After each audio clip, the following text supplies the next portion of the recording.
queridos irmãos em Cristo, a paz do Senhor, aqui estamos mais uma vez, não é? Para juntos pensarmos um pouquinho sobre temas de extrema importância contidos na Sagrada Escritura. E nessa oportunidade nós iremos pensar com os irmãos a nossa lição de número 4, certo? Que traz por título o caráter de Jesus. Vamos pensar um pouquinho aí sobre o caráter de Jesus. A bem da verdade, quando falamos caráter, estamos falando de um conjunto de qualidades, ok? Um conjunto de qualidades.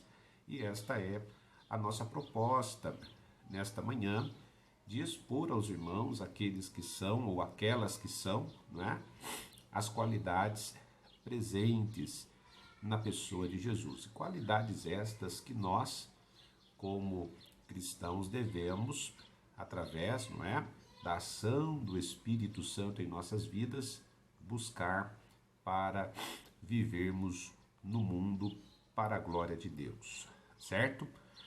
O tema da nossa lição, como eu já disse, o caráter de Jesus. O nosso texto bíblico base está em Mateus, capítulo 11, versículo 25 ao 30, certo? Texto para meditação, Filipenses, capítulo 2, versículo 5 ao versículo de número 11. Olha só o que nos diz a palavra do Senhor em Filipenses, capítulo 2, versículos 5 ao 11.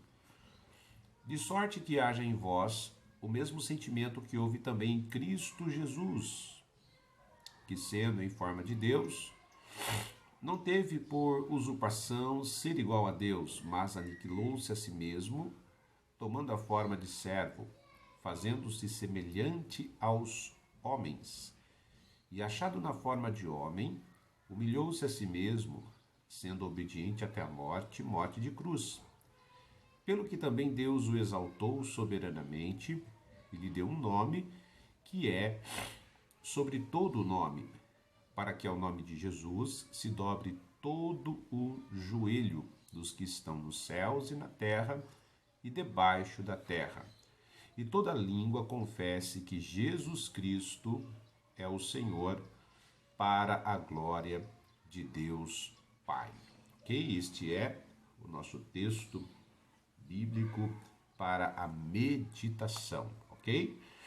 Então, como já disse, iremos pensar com os irmãos hoje sobre esse conjunto de qualidades, não é, presentes na pessoa de Jesus. Na introdução, o autor diz o seguinte: uma vez que somos discípulos de Cristo, a Ele e Ele, como instrui-nos o apóstolo Paulo, é o último Adão, Romanos capítulo 5, versículo 14, 1 Coríntios capítulo 15, versículo 45, ou seja, é o novo representante da humanidade e, por conseguinte, a nova referência de ser humano a quem os que nele creem devem imitar e procurar parecer.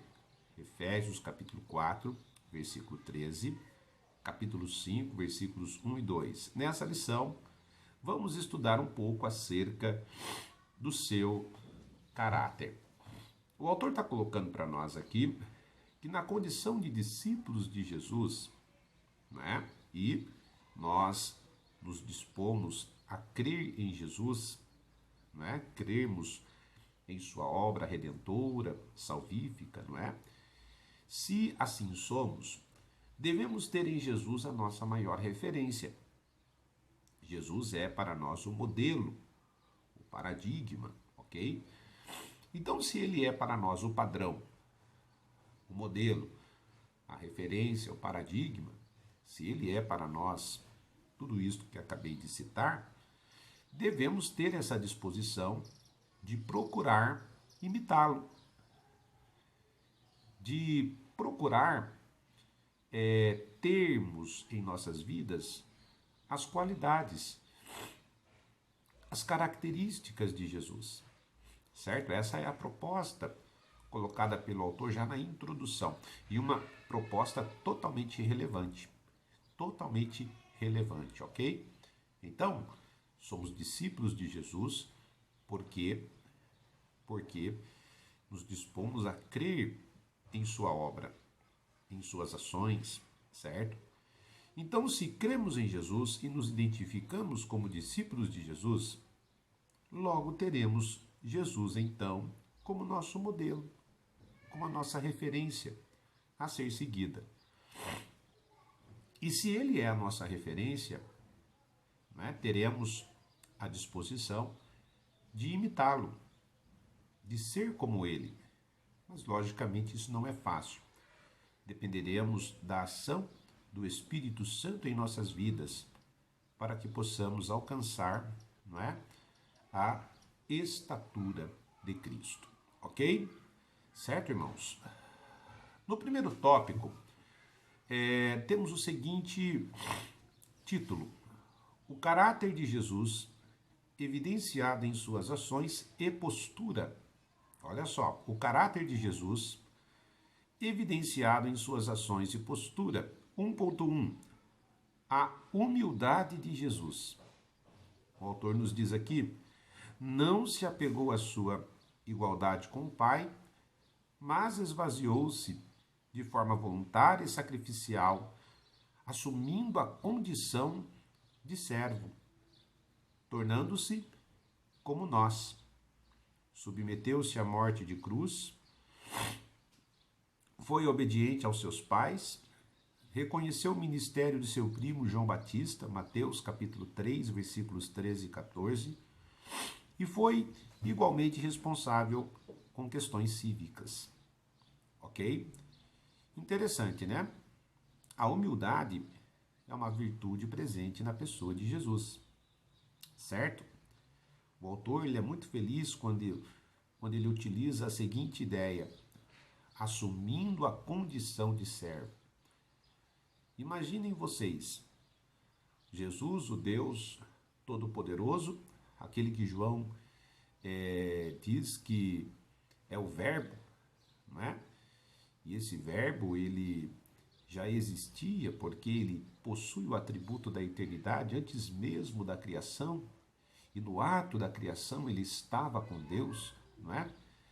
O Jesus, o Verbo, o Jesus, o Filho de Deus, o Deus Filho Todo-Poderoso, que inúmeras vezes se apresenta de várias formas no Antigo Testamento, né? Aquele que é o Pai da eternidade, o maravilhoso conselheiro, o príncipe da paz, aquele que é Deus, assumindo uma forma humana apenas para servir, para servir. Então nós temos em Jesus essa disposição, essa qualidade, esta característica, a característica da humildade. Jesus, um exemplo para nós de humildade. Aquele que é Deus, assume uma forma humana, habita entre nós com a disposição de servir. Jesus, um exemplo para nós de humildade.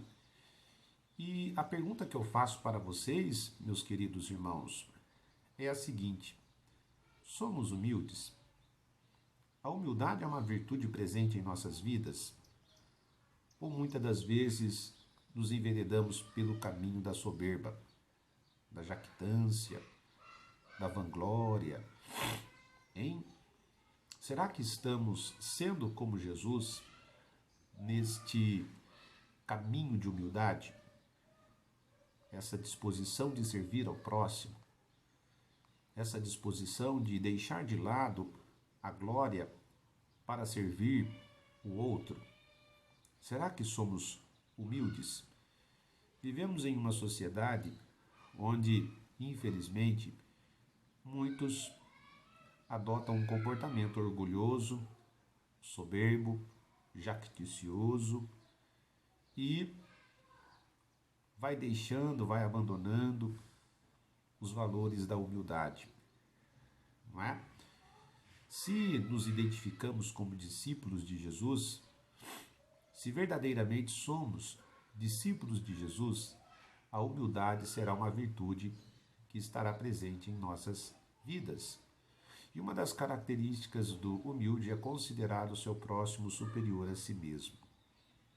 Considerar o próximo.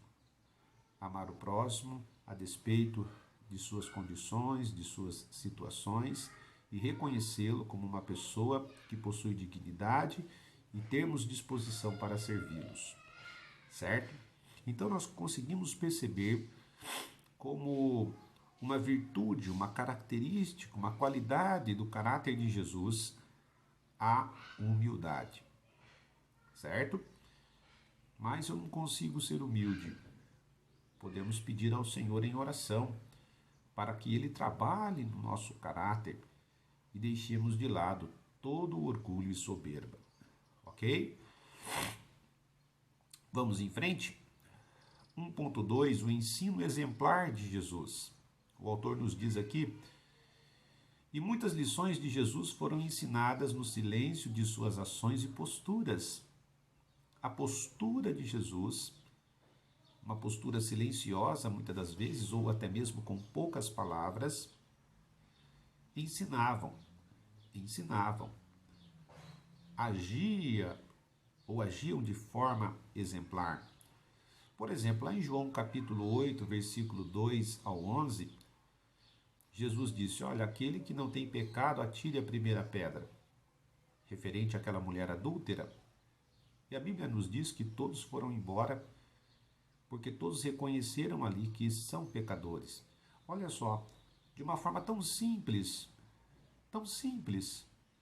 né? E sintetizada, sem muito falar, Jesus ensina para aquelas pessoas um ponto importante: a universalidade do pecado. E todos nós somos pecadores, né? Lá em João capítulo 13, versículo 1 ao 17, Jesus ele lava os pés dos seus discípulos, né? De uma forma simples, sem citar muitas palavras. Jesus ensina o valor da humildade, da importância de ser servo, e que um servo é aquele que está disposto a servir a todos, independentemente de sua posição, certo? Então, Jesus ele ensinava com exemplos, e muitas das vezes exemplos sem muitas palavras, ok? No 1.3, o autor nos fala sobre a coerência de Jesus. Ele diz o seguinte: não havia dissociação entre o que Jesus falava e fazia, ou entre o que praticava e dizia. Havia equilíbrio entre ensino e ações. Os discípulos a caminho de Emaús disseram em Lucas capítulo 24, versículo 19: Jesus, o Nazareno, foi um profeta poderoso em obras e palavras diante de Deus e de todo o povo. Olha o que esses discípulos a caminho de Emaús disseram: Jesus, o Nazareno, foi um profeta poderoso em obras e palavras. Ou seja, existia uma unidade entre a mensagem e a prática. Jesus não tinha apenas o discurso, mas Jesus tinha uma vida associada ao conteúdo do seu discurso de forma prática. Por exemplo, Jesus ensinava sobre perdão e perdoava. Jesus ensinava sobre amor e amava. Jesus ensinava sobre humildade e era humilde. Enfim, Jesus, ele ensinava, mas o conteúdo do ensino de Jesus era seguido por suas ações, por suas práticas. E aí, eu faço uma pergunta aqui para vocês. Vocês vivem aquilo que vocês falam? Vocês têm uma vida associada àquilo que vocês creem? Não adianta, irmãos, acreditar na importância do amor, e até falar sobre amor, mas não amar as pessoas. Não adianta falar sobre obediência, não é? A importância da obediência e não ser obediente a Deus. Olha só que importante isso que temos na pessoa de Jesus. Jesus tinha um discurso, tinha uma fala, mas ele vivenciava aquela fala. Jesus não era como os políticos dos dias de hoje, né? Que falam uma coisa e depois fazem totalmente ao contrário daquilo que falaram. Jesus, ele tinha coerência. Coerência. Ele ensinava, mas vivia o conteúdo do seu ensino. Ok, irmãos? Vamos em frente? Tópico 2. O caráter de Jesus evidenciado no desempenho de sua missão. 2.1. Jesus não usou o seu poder para livrar-se da tentação e do sofrimento. Diz o autor, o mestre suportou todas as ofertas do tentador sem apelar para o seu poder, mas apenas à palavra. Então, quando nós olhamos para a pessoa de Jesus, nós precisamos entender que Jesus é Deus. E que Jesus, sendo Deus, ele possui um atributo chamado onipotência. Ou seja, ele tem todo o poder. Ele é soberano por excelência. Certo, gente? Por ele e para ele foram feitas todas as coisas. Jesus, ele é Deus e ele possui o atributo da onipotência. Ele tem todo poder. E quando lemos os evangelhos, os 4 primeiros documentos aí do Novo Testamento, percebemos que em nenhum momento Jesus abusa desse poder. Não, Jesus não abusa desse poder. E nós temos aqui um caso citado pelo autor, quando Jesus passa pelo advento da tentação no deserto. E ali, Satanás tenta Jesus. E Jesus vence Satanás pelo poder da palavra. Jesus não utilizou os valores ou os poderios inerentes ao seu atributo da onipotência. Não. Jesus venceu pelo poder da palavra, confiando no Deus Pai. Não é? Olha a importância que temos na palavra. Através da palavra de Deus, podemos obter grandes vitórias, principalmente vitórias contra o nosso inimigo, que nos tenta cotidianamente, que quer nos afastar da presença do Senhor, que quer que desconfiemos da providência de Deus, que quer que duvidemos daquilo que Deus tem falado ao nosso respeito. Então, podemos vencer como Jesus, utilizando o poder da palavra. E eu faço uma pergunta para você aqui na nossa lição. Você valoriza a palavra? Você tem usufruído do poder que há na palavra? Você tem dedicado tempo à palavra de Deus? Pois a palavra de Deus, ela nos edifica. A palavra de Deus, ela nos abençoa. A palavra de Deus nos direciona a caminhos abençoadores. A palavra de Deus tem espaço na sua vida. A palavra de Deus tem sido uma ferramenta de batalha espiritual, no campo espiritual que você tem utilizado, pois a Bíblia diz que ela é a espada do Espírito. Jesus, ele suportou todas as ofertas do tentador, sem apelar para o seu poder, mas apenas para a palavra, pois a palavra de Deus tem poder em si mesma. Ou seja, a Bíblia é a palavra, usufrua da palavra, ok? 2.2. amando até as últimas consequências. O autor diz assim: Jesus amou os seus discípulos até o fim.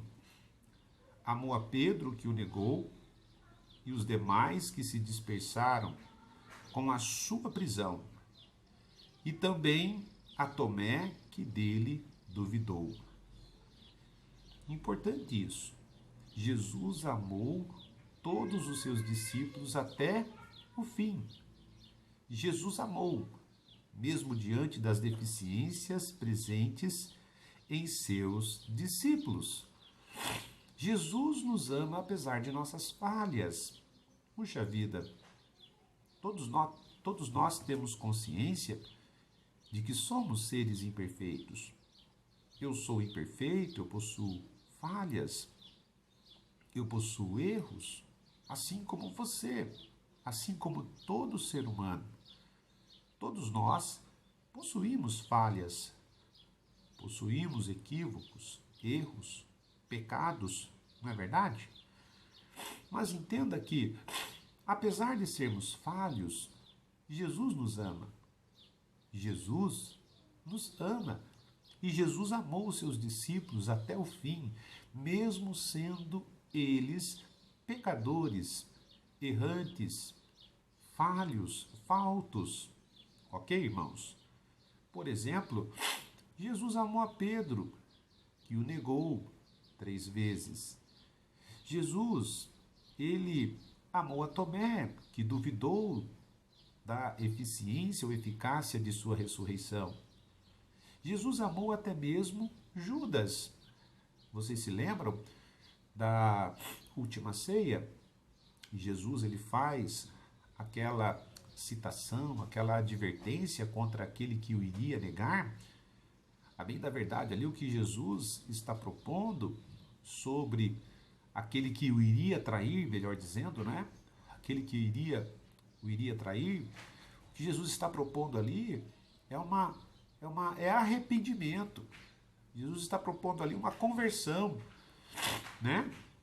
Tipo, Jesus está ali com os seus discípulos, estão todos ali participando, né, daquele momento, e a proposta de Jesus em fazer aquela exortação era a de trazer os seus discípulos ao arrependimento e principalmente a Judas que iria traí-lo, ok? Então, Jesus ele amava as pessoas a despeito de suas falhas, de seus erros. E aí eu faço uma outra pergunta para você. Temos tido essa disposição de Jesus em amar pessoas que erram e que erram contra nós? Será que temos essa disposição de amar as pessoas que cometem erros contra nós? Bom, eu disse a vocês aqui que a nossa lição ela vai trabalhar o tema caráter de Jesus. Ou seja, o caráter são qualidades presentes na pessoa. E uma das qualidades presentes em Jesus é o amor. Jesus amava as pessoas a despeito dos erros e falhas, até mesmo contra ele. Você tem essa disposição de amar as pessoas que erram contra você, que falham contra você, que cometem equívocos contra você? Somos discípulos de Jesus. Jesus é o nosso modelo, é o nosso paradigma, é a nossa referência. E se ele é a nossa referência, temos o dever ético de sermos como ele, de imitarmos a Jesus. Você tem essa disposição de amar as pessoas a despeito de seus erros contra você? Certo? Pastor, eu não tenho essa disposição. Que você possa orar a Deus para que o seu Espírito, o Espírito Santo, Deus Espírito Santo, lhe forneça forças e condições para que você passe a amar aqueles que erram contra você. Ok?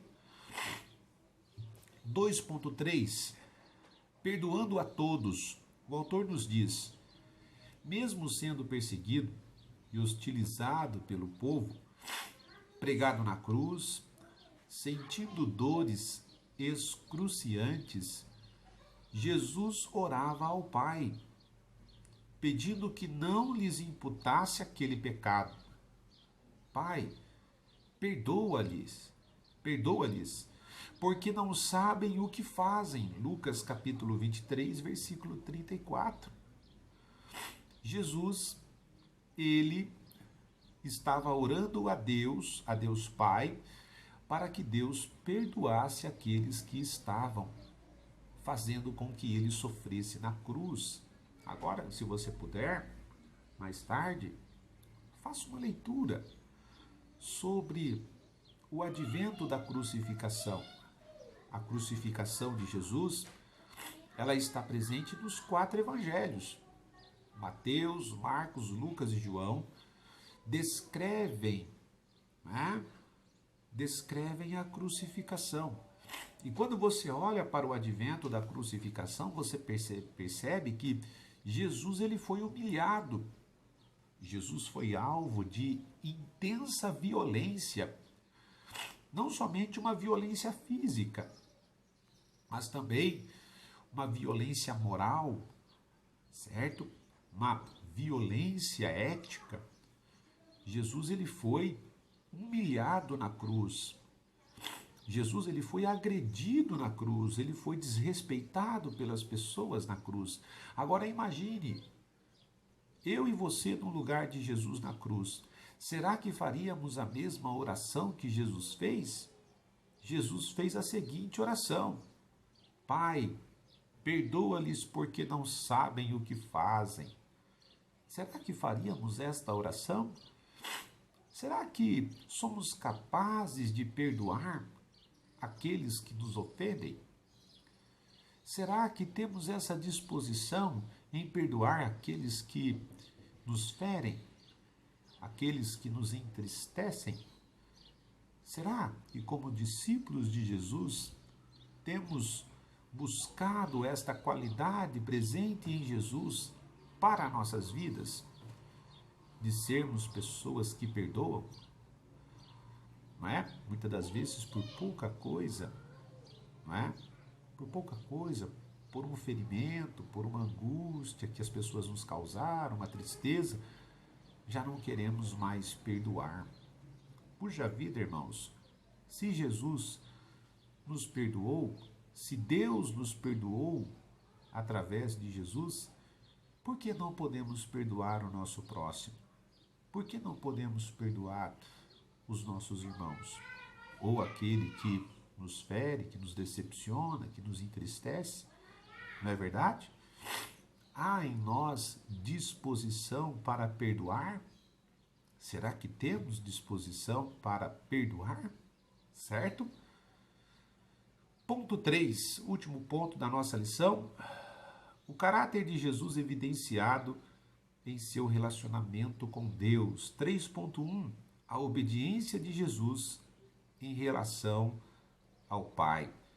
Diz o autor, resoluto em seu propósito, dizia que não veio para fazer sua vontade, e sim a vontade daquele que o enviara.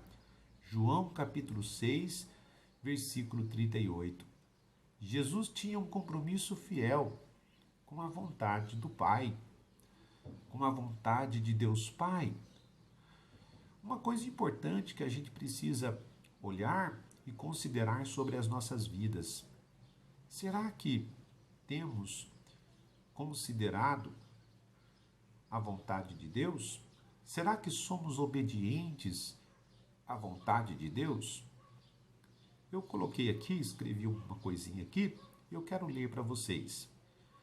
A minha vontade, a vontade dos outros e a vontade de Deus. Qual dessas tenho considerado em minha vida? Beleza. Você tem a sua vontade, você tem a vontade dos outros e você tem a vontade de Deus. Que tipo de vontade tem sobressaído em sua vida? Existem aqueles que cultuam a própria vontade, que vivem a vida para si mesmos, que são submissos ao seu próprio querer. que gostam de fazer apenas aquilo que querem, não é? E vivemos em uma sociedade assim, uma sociedade que, em nome da liberdade, tenta passar para as pessoas que as pessoas devem ser escravas da própria vontade e querer. Eu acho isso até um paradoxo, né? Para você ser livre, você tem que ser escravo de si mesmo. Esse é o paradoxo da nossa sociedade. Você só é livre se você faz aquilo que o seu eu interior diz que você tem que fazer. Ou seja, para você ser livre, você tem que ser escravo de si mesmo, né? E aí vivemos em uma sociedade onde as pessoas acham que serem livres é serem escravas de si mesmas. Já tem pessoas que não são escravas de si mesmas, mas vivem uma vida em detrimento do desejo, né, dos outros. Faz tudo o que os outros mandam. Vive uma vida para agradar o pensamento e a vontade dos outros. Talvez pela necessidade de pertencimento a um determinado grupo social, faz com que essa pessoa seja escrava do pensamento, do desejo e da vontade dos outros. Certo? É uma coisa que devemos observar. Certo? E existem aqueles que vivem a vontade de Deus. Agora, nós precisamos entender uma coisa. Existe uma diferença muito grande entre a minha vontade, entre a vontade dos outros e a vontade de Deus. A Bíblia diz que a vontade de Deus é boa, perfeita e agradável. Felizes são aqueles que não são escravos da própria vontade, não são escravos da vontade dos outros, mas são submissos à vontade de Deus. Porque a vontade de Deus é boa, perfeita e agradável. Jesus ele foi obediente à vontade de Deus. Jesus ele foi obediente ao querer de Deus. Em uma certa ocasião, no Getsêmani, Jesus ele diz: Pai, não seja feita a minha vontade, mas a tua. E aí você me pergunta, ô pastor, onde é que nós cristãos, né, que somos discípulos de Jesus, onde é que podemos encontrar a vontade de Deus? A vontade de Deus para as nossas vidas, meus queridos alunos, irmãos em Cristo, está aqui, na Bíblia, na palavra de Deus. Nós cremos, nós cristãos, não é? Protestantes, cremos que a Bíblia é a palavra de Deus e que aceitamos o posicionamento, não é, do teólogo alemão Martim Lutero, século XVI, quando da Reforma Protestante, ele coloca como uma das colunas, como um dos itens importantes de sua pregação, de sua narrativa, só as Escrituras e nada mais. E nós cremos então que as Escrituras, a Bíblia, é a palavra de Deus. E como palavra de Deus, ela nos aponta a vontade de Deus. E se você quer ser feliz, obedeça à palavra de Deus. Como a nossa sociedade seria melhor se as pessoas se voltassem à Bíblia, a palavra de Deus, ok? 3.2 Adorando ao Pai. É maravilhoso ver que Jesus, diz o autor, né, glorificava a Deus pelas bênçãos que o Pai concedia às pessoas.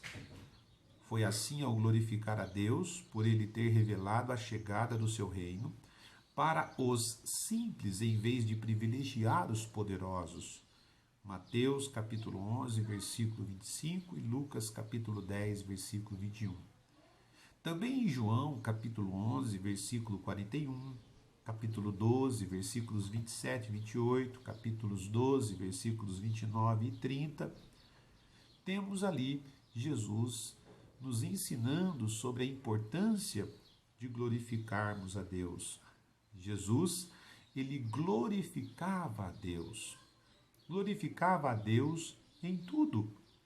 Agora olha só, em uma sociedade onde valoriza a glória a si mesmo ou aos outros, somos advertidos por Cristo a direcionarmos toda a glória a Deus.